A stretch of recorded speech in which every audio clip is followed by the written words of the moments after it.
Shalom untuk saudara pendengar yang dikasihi Tuhan Yesus Kristus. Selamat siang dan salam sejahtera untuk kita semuanya. Selamat datang kembali di renungan siang dan doa siang pada hari ini. Semoga saudara yang terkasih dalam keadaan sehat selalu.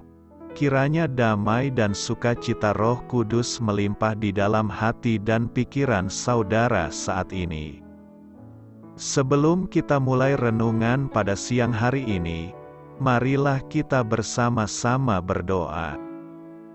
Bapa di kerajaan sorga, terima kasih atas penyertaan yang Engkau berikan kepada saya atas siang hari yang indah ini.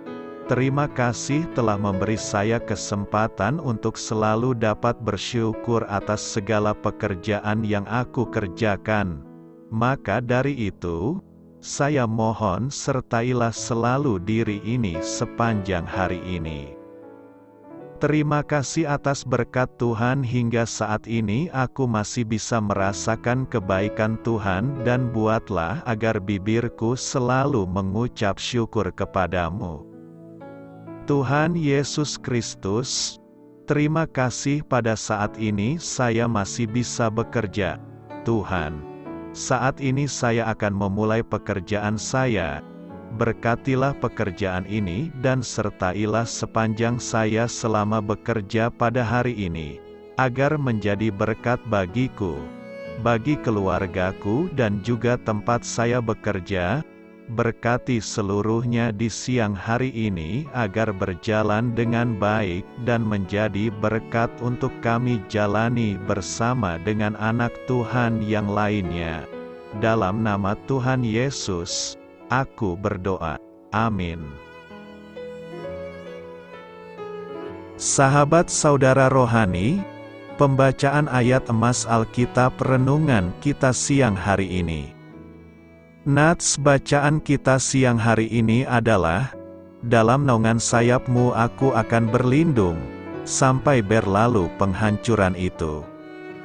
Tertulis di dalam kitab Mazmur 57 ayat 2. Bacaan kita pada siang ini terambil dari kitab Mazmur 57 ayat 1 sampai dengan ayat 12. Untuk pemimpin biduan, menurut lagu, jangan memusnahkan Miktam dari Daud, ketika ia lari daripada Saul, ke dalam gua. Kasihanilah aku, ya Allah, kasihanilah aku, sebab kepadamu-lah jiwaku berlindung. Dalam naungan sayap-Mu aku akan berlindung, sampai berlalu penghancuran itu. Aku berseru kepada Allah, yang Maha Tinggi, kepada Allah yang menyelesaikannya bagiku. Kiranya Ia mengirim utusan dari sorga dan menyelamatkan aku, mencela orang-orang yang menginjak-injak aku. Kiranya Allah mengirim kasih setia dan kebenarannya. Aku terbaring di tengah-tengah singa yang suka menerkam anak-anak manusia, yang giginya laksana tombak dan panah, dan lidahnya laksana pedang tajam. Tinggikanlah dirimu mengatasi langit, ya Allah, biarlah kemuliaan-Mu mengatasi seluruh bumi.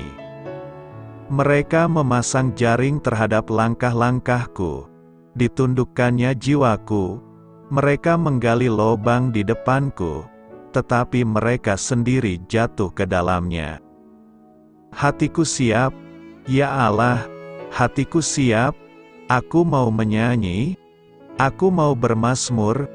Bangunlah, hai jiwaku, bangunlah, hai gambus dan kecapi, aku mau membangunkan fajar. Aku mau bersyukur kepadamu di antara bangsa-bangsa, ya Tuhan. Aku mau bermazmur bagimu di antara suku-suku bangsa. Sebab kasih setiamu besar sampai ke langit, dan kebenaran-Mu sampai ke awan-awan. Tinggikanlah dirimu mengatasi langit, ya Allah, biarlah kemuliaan-Mu mengatasi seluruh bumi. Ayat di atas terambil dari kitab Mazmur 57 ayat 1 sampai dengan ayat 12. Mari kita mulai renungan siang kita. Judul renungan kita hari ini adalah Tempat Pengungsian. Kata bijak Alkitab hari ini adalah kita belajar percaya di sekolah pencobaan.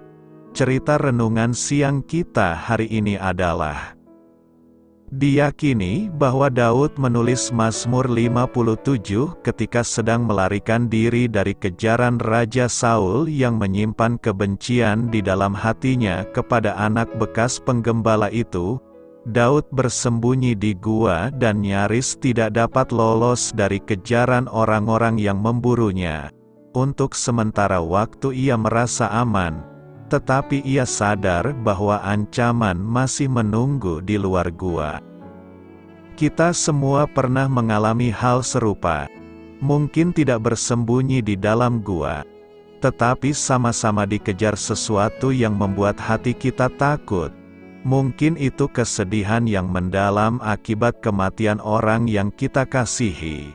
Mungkin itu ketakutan akan masa depan yang tidak jelas. Atau mungkin itu deraan penyakit yang tak kunjung sembuh. Dalam keadaan seperti itu, Allah tidak selalu menghilangkan kesulitan yang ada, tetapi Dia hadir untuk menolong kita. Kita berharap Dia akan mengangkat dan membawa kita ke tempat yang aman, sama seperti Daud yang mengharapkan pengejaran Saul segera berakhir. Kita memohon kepada Allah untuk menghentikan penderitaan dan membuat jalan menuju hari esok menjadi mulus dan lurus. Kita memohon kepadanya untuk menghilangkan pergumulan kita, namun kesulitan itu tetap ada. Saat inilah kita harus mencari perlindungan di dalam Allah, sebagaimana yang dilakukan Daud saat bersembunyi di dalam gua. Daud berkata, "Dalam naungan sayap-Mu aku akan berlindung, sampai berlalu penghancuran itu."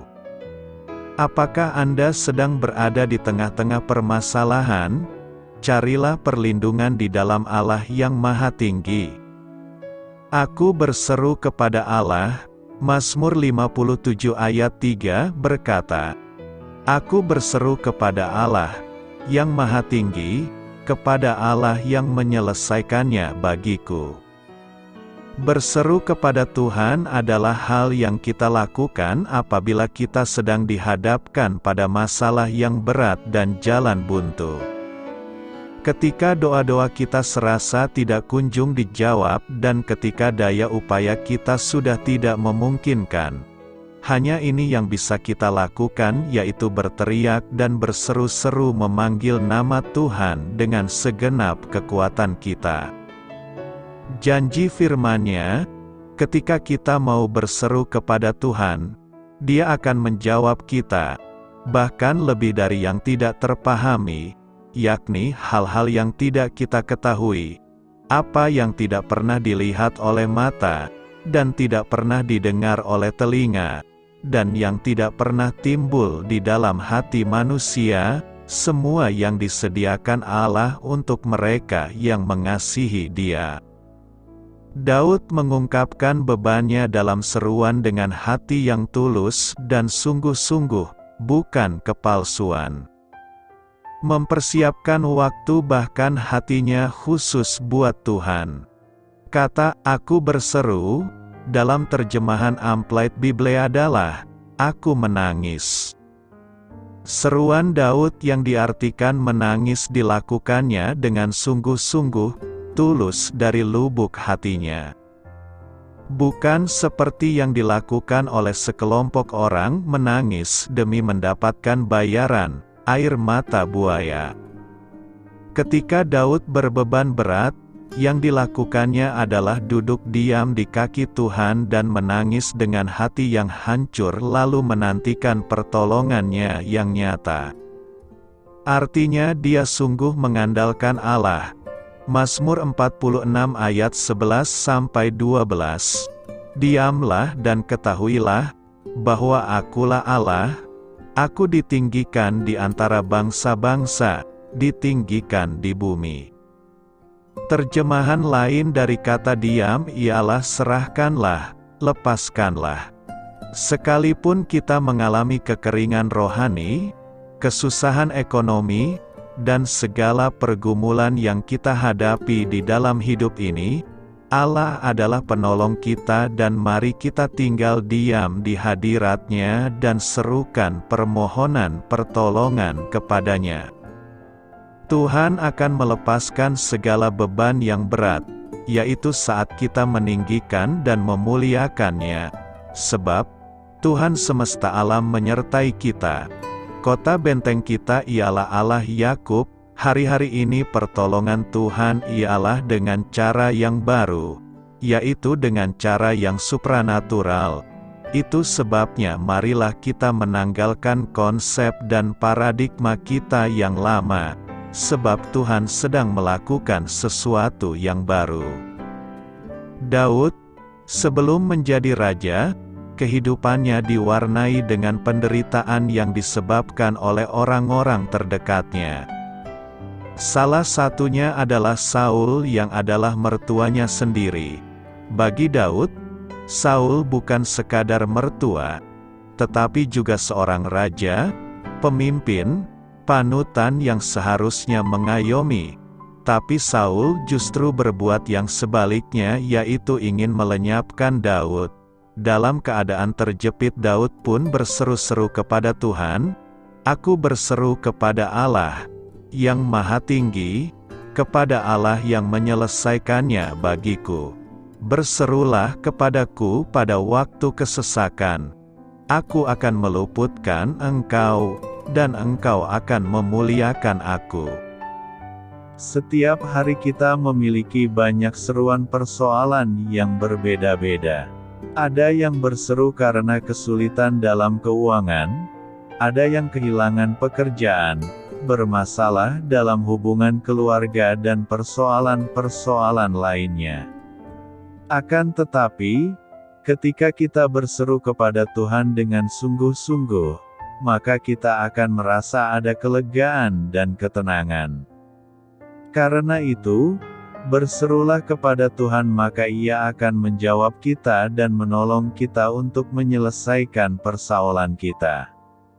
Apa yang dapat kita pelajari dari kehidupan Daud?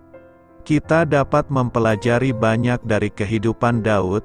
Daud adalah seorang yang berkenan di hati Allah. Kita pertama dikenalkan dengan Daud setelah Saul. Karena pemaksaan Israel, ia diangkat menjadi raja. Saul gagal mencapai standar raja yang ditetapkan Allah. Selagi Raja Saul menimbun kesalahan di atas kesalahan, Allah mengutus Samuel untuk mencari gembala pilihannya, Daud, anak Isai.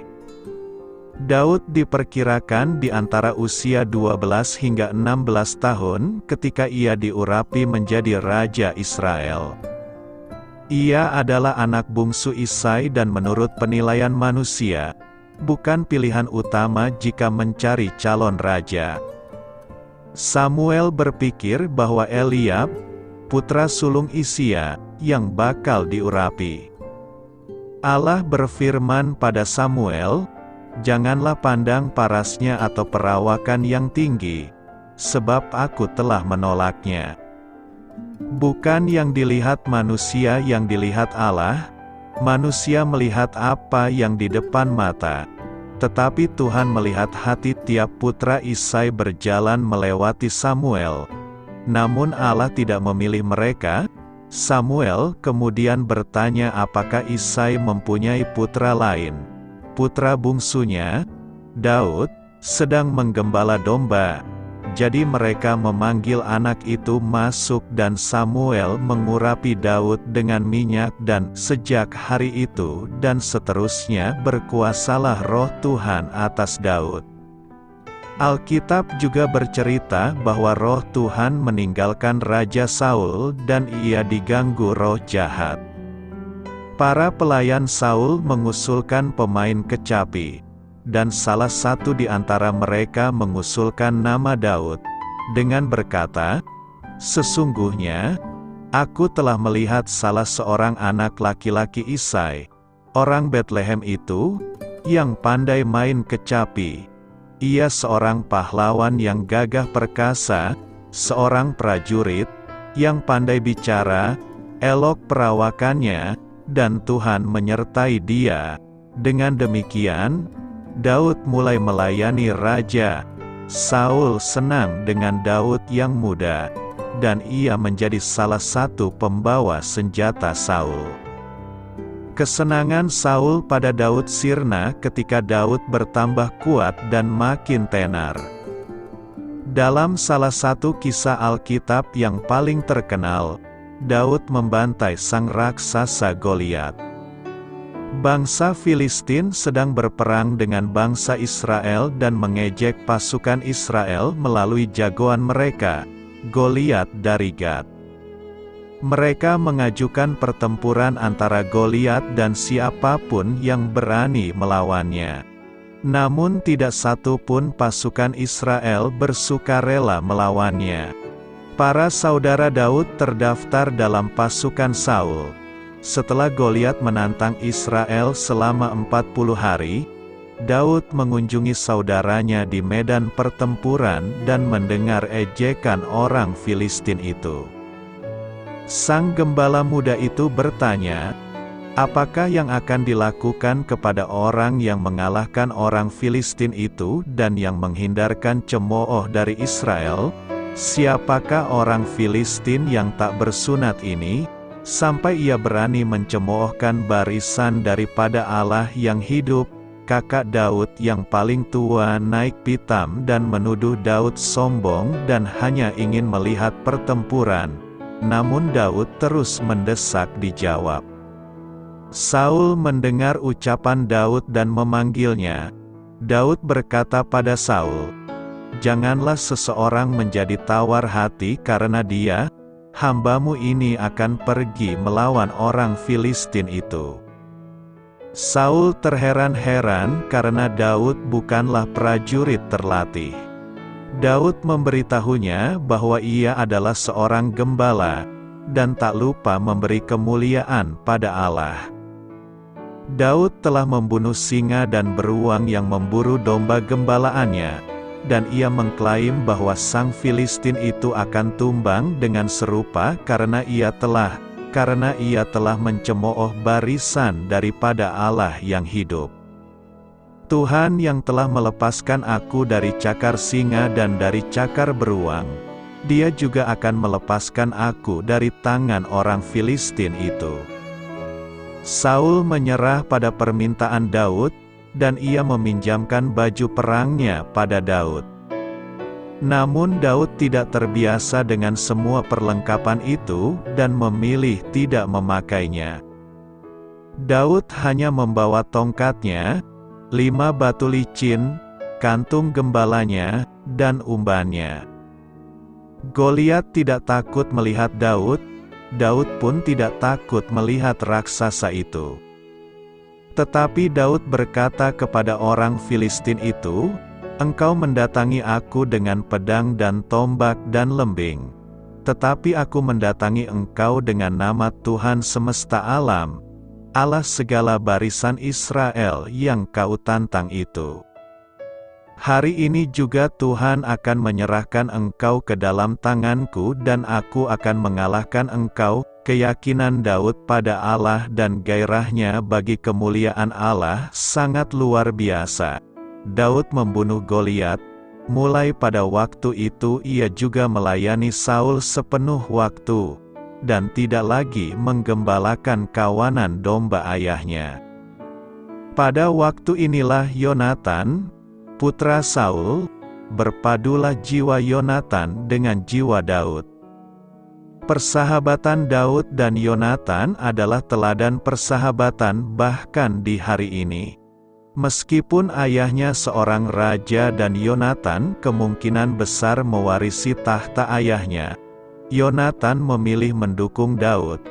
Ia mengerti dan menerima rencana Allah dan melindungi sahabatnya dari rencana tak terpuji ayahnya. Yonatan meneladani sikap rendah hati dan kasih tanpa pamrih. pada masa pimpinan Daud, setelah Saul dan Yonatan meninggal. Demi Yonatan, Daud ingin menunjukkan kasihnya kepada siapapun yang berasal dari keluarga Saul.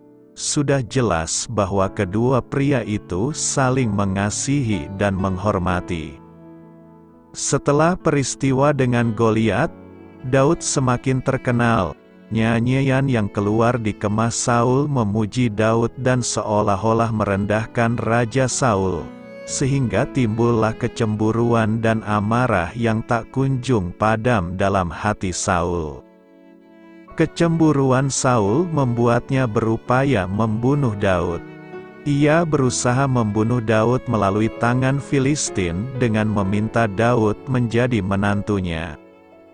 Sang raja menawarkan putrinya jika Daud bersedia mengabdi secara militer. Dengan merendah, Daud menolak, dan putri Saul dijodohkan orang lain.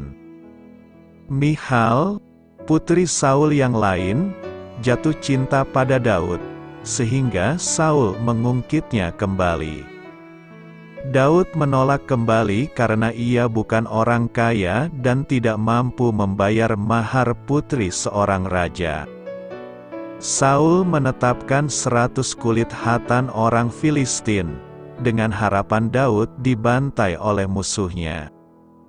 Namun ketika Daud membunuh 200 seorang Filistin dan melebihi syarat maharnya 2 kali lipat, Saul menyadari ia tak sebanding dengan Daud, dan ketakutannya akan Daud meningkat. Yonatan dan Michal membocorkan rencana ayah mereka untuk membunuh Daud, dan selama bertahun-tahun kemudian Daud melarikan diri dari sang raja. Daud menulis beberapa mazmur pada waktu ini, antara lain Mazmur 57, 59, dan 142. Meskipun Saul tidak pernah berhenti mengejarnya dan berusaha membunuhnya, Daud tidak pernah berusaha membalas dendam pada rajanya yang diurapi Allah. Ketika Saul meninggal, Daud berkabung. Meskipun ia tahu dirinya diurapi oleh Allah, Daud tidak memaksa naik tahta.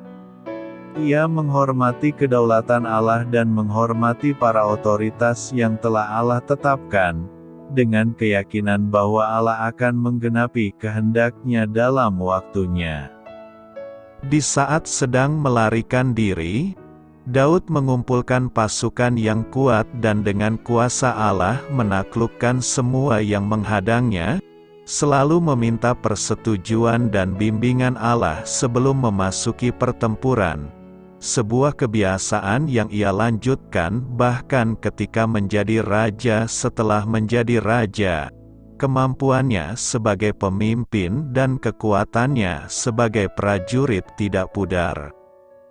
2 Samuel 23 menceritakan beberapa kisah keberanian para pahlawan Daud. Allah menghargai dan memberi pahala atas ketaatan Daud dan memberi dia kesuksesan dalam segala upayanya. Daud mulai menikahi istri lain di masa ini. Ia menikahi Abigail, seorang janda dari Karmel, ketika ia melarikan diri dari Saul. Daud juga menikahi Ahinoam dari Yizreel. Saul telah memberikan istri pertama Daud, Michal, kepada pria lain. Setelah kematian Saul, Daud diurapi sebagai raja atas kaum Yehuda, kemudian ia harus bertempur melawan keluarga Saul sebelum diurapi sebagai raja atas segenap Israel pada usianya yang ke-30. Sebagai raja, Daud kembali menjadikan Michal sebagai istrinya. Daud juga menaklukkan Yerusalem, dengan merebutnya dari kaum Yebus, dan kekuasaannya semakin berkembang karena Tuhan Maha Kuasa sedang menyertainya. Tabut perjanjian sebelumnya telah dirampas oleh bangsa Filistin. Setelah tabut perjanjian dikembalikan ke Israel, disimpan di Kiryat Yearim. Daud ingin membawa tabut itu kembali ke Yerusalem. Namun Daud tidak mengikuti perintah Allah mengenai tata cara mengangkut tabut itu dan siapa saja yang perlu mengangkutnya.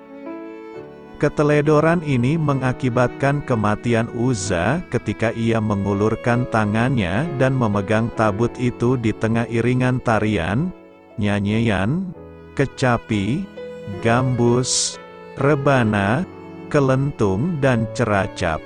Allah menyambar mati Uza, dan ia mati di samping tabut. Hal ini membuat Daud takut dan ia membatalkan pemindahan tabut itu dan membiarkannya di rumah Obed-Edom. 3 bulan kemudian, Daud kembali pada rancangan awalnya untuk membawa tabut itu ke Yerusalem. Kali ini, ia mengikuti instruksinya. Ia juga menari-nari di hadapan Tuhan dengan sekuat tenaga. Ketika Michal mengamati Daud menyembah Allah dengan cara itu, memandang rendah Daud dalam hatinya. Ia bertanya pada Daud mengapa dirinya, sebagai raja, bertingkah laku seperti itu di hadapan rakyatnya. Tetapi berkatalah Daud kepada Michal, di hadapan Tuhan, yang telah memilih aku dengan menyisihkan ayahmu dan segenap keluarganya untuk menunjuk aku menjadi raja atas umat Tuhan, yakni atas Israel, di hadapan Tuhan aku menari-nari, bahkan aku akan menghinakan diriku lebih daripada itu. Daud mengerti bahwa penyembahan sejati tertuju pada Allah saja. Kita tidak menyembah demi orang lain, melainkan dalam kerendahan diri terhadap Allah. Setelah Daud menduduki istananya dan berdamai dengan musuhnya, ia ingin mendirikan sebuah bait bagi Tuhan. Nabi Nathan memberi Daud persetujuan atas rencananya. Namun kemudian Allah memberitahu Nathan bahwa Daud bukanlah yang akan membangun baitnya. Sebaliknya, Allah berjanji membangun sebuah rumah bagi Daud. Janji ini mengandung nubuat bahwa Salomo akan membangun bait. Ada pula janji tentang sosok Mesias yang akan datang, anak Daud yang akan berkuasa selamanya. Respon Daud adalah kerendah hatian dan kagum. Siapakah aku ini, ya Tuhan Allah? Dan siapakah keluargaku, sehingga engkau membawa aku sampai sedemikian ini? Sebelum ia meninggal, Daud membuat persiapan bagi pembangunan bait. Alasan Allah tidak memperbolehkan Daud membangun bait itu adalah bahwa Daud telah menumpahkan terlalu banyak darah. Namun putra Daud adalah seorang yang berdamai dan bukan orang yang menyukai peperangan. Salomo kelak membangun bait itu. Daud menumpahkan darah dengan latar belakang peperangan. Namun, dalam suatu peristiwa yang hina, Daud mengatur pembunuhan salah satu pahlawannya. Meskipun Daud adalah seorang yang berkenan di hati Allah, ia masih merupakan manusia dan berdosa. Pada suatu kali ketika pasukannya sedang berperang pada musim semi, Daud memilih tinggal di rumah. Dari atap kediamannya ia melihat seorang wanita cantik sedang mandi. Setelah ditelusuri ternyata wanita itu bernama Batsyeba, istri Uria orang Het, salah satu pahlawan Daud yang sedang berperang. Dan Daud menyuruh orang memanggil wanita bersuami itu. Daud meniduri Batsyeba, dan ia hamil. Daud menarik Uria dari medan pertempuran, dengan harapan ia bakal berhubungan intim dengan istrinya dan mempercayai bahwa anak di kandungan Batsyeba adalah miliknya. Uria menolak pulang karena rekan-rekannya masih sedang berperang. Daud kemudian mengatur supaya Uria terbunuh dalam pertempuran. Daud kemudian menikahi Batsyeba, Peristiwa dalam kehidupan Daud ini mengajar bahwa semua orang, termasuk mereka yang kita hormati, bergumul dengan dosa. Kita juga memperoleh pelajaran bahwa godaan dan dosa dapat berlipat ganda dengan cepat. Nabi Nathan menentang Daud atas dosanya dengan Batsyeba. Respon Daud adalah bertobat. Ia menulis Mazmur 51 pada waktu ini. Melaluinya kita dapat melihat kerendahan hati Daud dan kedekatannya pada Tuhan.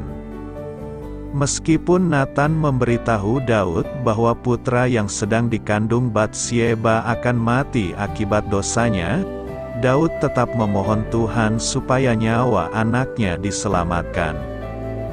Hubungan Daud dengan Allah sedemikian dekat sehingga ia bersikeras beriman dan berharap ada kemungkinan Allah akan melunak. Ketika Allah melakukan kehendaknya, Daud menerimanya. Dalam kisah ini kita dapat melihat rahmat serta kedaulatan Allah. Salomo, putra dari Daud dan Batsyeba, menjadi penerus Daud dan dari garis keturunannya itu Yesus kelak dilahirkan. Allah juga memberitahu Daud, melalui Nathan, bahwa pedang akan selalu menjadi bagian dari kehidupan keturunan Daud. Benarlah demikian, rumah Daud mengalami kesulitan sejak masa itu. Kita melihat bukti hal ini di antara anak-anak Daud ketika Amnon memperkosa Tamar, dan Absalom membunuh Amnon, dan Absalom bersekongkol menumbangkan Daud dari tahtanya. Nathan juga memberitahu Daud bahwa istrinya akan diserahkan pada sosok yang dekat dengannya. Kejadian itu tidak akan terselubung sebagaimana Daud melakukannya dengan Batsyeba, melainkan secara terbuka di hadapan umum. Nubuat ini digenapi ketika Absalom meniduri gundik-gundik ayahnya di atap istana supaya diamati oleh semua orang. Daud adalah pengarang sebagian besar Mazmur. Dengan membacanya kita memahami bagaimana dirinya mencari dan memuliakan Allah. Daud sering dianggap sebagai raja penggembala dan seorang pendekar penyair. Alkitab menjulukinya, pemazmur yang disenangi di Israel. Kehidupan Daud penuh dengan emosi seorang remaja penggembala dengan keyakinan besar akan kesetiaan Allah, yang menghormati otoritas, melarikan diri berulang kali, dan sebagai raja ia menjadi tolak ukur bagi semua raja di Israel. Ia memenangkan berbagai pertempuran. Ia juga jatuh ke dalam dosa yang parah, dan keluarganya menanggung akibatnya. Namun melalui semuanya Daud berpaling pada Allah dan percaya padanya. Bahkan di dalam Mazmur ketika Daud merasa sedih, kita melihat bagaimana ia berfokus pada Sang Pencipta dan memujinya. Ciri Daud mengandalkan Allah dan terus berhubungan dengan Allah adalah yang membuatnya seorang yang berkenan di hati Allah. Allah menjanjikan Daud seorang keturunan yang akan menduduki tahtanya selamanya. Raja abadi itu adalah Yesus, Sang Mesias dan anak Daud. Kita dengarkan renungan inspirasi berikutnya. Seekor induk ayam yang sedang mencari makan melihat seekor tikus mendekati kandang, di mana anak-anaknya yang baru menetas berada. Sang induk yang merasa keselamatan anak-anaknya terancam segera masuk ke dalam kandang dan melindungi anak-anaknya dengan kedua sayapnya. Perlindungan yang dihadirkan sang induk membuat anak-anak ayam merasa aman. Meskipun ada ancaman di sekitar mereka, mereka tahu sang induk akan melindungi mereka. Saat hidupnya terancam oleh Saul yang ingin membunuhnya, Daud melarikan diri untuk menyelamatkan nyawanya. Daud sungguh membutuhkan perlindungan dalam imannya kepada Tuhan. Daud berharap dan percaya perlindungannya bukan dari manusia, bukan dari harta benda, bukan pula dari orang-orang di sekitarnya. Yang dapat melindunginya hanyalah Tuhan. Seruannya memohon perlindungan dijawab Tuhan. Tuhan melindungi Daud, sehingga ia selamat, bukan saja dari ketakutan akan dibunuh, namun juga dari keinginan untuk membalas dendam kepada Saul. Ada kalanya, persoalan-persoalan yang kita hadapi menimbulkan rasa takut yang menguasai hati kita. Maka, seketika itu juga hilanglah damai sejahtera, rasa aman pun lenyap. Tak ada satupun di dunia ini yang dapat diandalkan untuk menghilangkan ketakutan. Belajar dari Daud, percayalah bahwa perlindungan Tuhan itu nyata. Karena itu, berlindunglah hanya kepada Tuhan, bukan kepada yang lain. Doa, Tuhan, kami berserah dalam perlindungan-Mu, karena kami tahu Engkau selalu hadir di dalam hidup kami. Amin. Selamat memulai karya dalam minggu ini untuk Tuhan. Doa saya menyertai saudara sekalian. Saya memberkati Anda agar sewaktu Anda mencarinya dari Dia, Bapa Surgawi Anda akan memberikan bagi Anda roti harian Anda. Dalam nama Yesus Kristus, Tuhan yang berkuasa atas alam semesta dan menuntun kita kepada iman yang menyelamatkan, Tuhan Yesus menyertai senantiasa. Tuhan memberkati. Amin.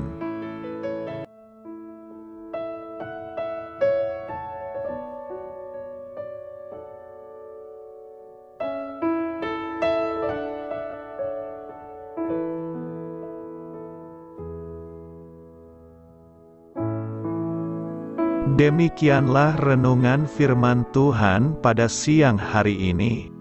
Semoga menjadi kekuatan di dalam hidup kita dan menjadikan kita pribadi yang lebih sukses. Sebelum kita memulai aktivitas hari ini, marilah kita berdoa. Bapa kami yang ada di sorga, terima kasih atas kasih dan kebaikan Tuhan yang begitu besar buat kami. Tuntunlah perbuatanku agar di sepanjang hari ini saya bisa bekerja sebaik-baiknya, tidak pernah jemu menolong sesama, selalu ramah dan tahu terima kasih, menghayati iman dan mengamalkannya dengan sekuat tenagaku. Semua ini saya sampaikan kepadamu, dengan pengantaraan Kristus, Tuhan kami. Allah, Bapa kami bersyukur kepadamu, bahwa dengan bekerja kami boleh ambil bagian di dalam karya-Mu mensejahterakan dan membahagiakan umat manusia. Kami mohon bimbingan-Mu dalam melaksanakan pekerjaan kami hari ini. Bimbinglah kami agar sanggup bekerja dengan semangat kasih, dengan riang, rajin dan jujur. Terima kasih, Tuhan. Amin. Dalam nama Tuhan Yesus Kristus Tuhan dan Juru Selamat kami, Bapa kami yang baik, kami mengucap syukur dan berdoa. Amin. Biarlah firman Tuhan menjadi pengingat untuk kita semua, bahwa tuntunan dari Roh Kudus akan selalu memberi jalan keluar bagi setiap permasalahan hidup kita, dan memberi kedamaian di hati kita. Amin. Sampai jumpa di renungan siang saudara rohani berikutnya. Shalom.